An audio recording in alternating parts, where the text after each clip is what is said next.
மக்களே, தாவேக்காவோட பிரச்சார கூட்டம் கரூர்ல நடைபெற்ற போது 41 பேர் உயிரிழந்தது நம்ம எல்லாருக்குமே தெரியும்.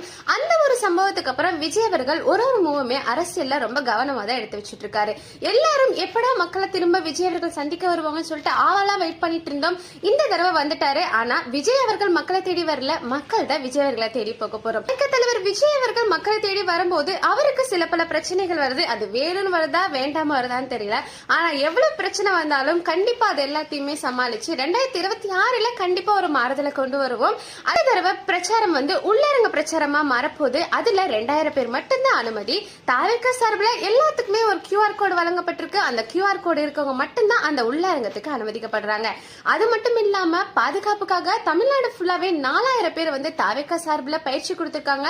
இவங்க பயிற்சி எல்லாருமே ரிட்டையர் ஆன ராணுவ அதிகாரிகளும் காவல்துறையில இவங்களுக்கு கொடுத்திருக்காங்க. இந்த மாதிரி பாதுகாப்பு எல்லாமே தாவேக்கா சார்பில் ஏற்படுத்தினாலும் தாவேக்கா தொண்டரா நம்ம எல்லாருமே ஒருத்தர் சின்ன சின்ன ஸ்டெப் எடுத்தா மட்டும்தான் இந்த மாதிரி நிறைய அசம்பாவிதம் இனிமேல் நடக்காம நம்மளால தடுக்க முடியும். அதனால ட்ரைனிங் கொடுக்காமே நம்மளும் ஒருத்தர் பாதுகாப்பு படை வீரரா செயல்பட்டோம்னா கண்டிப்பா 2026 ஒரு மாறுதலை ஏற்படுத்த முடியும். டிவிக்கு பத்தின அப்டேட்ஸ்க்கு மறக்காம என்ன ஃபாலோ மட்டும் பண்ணிக்கோங்க.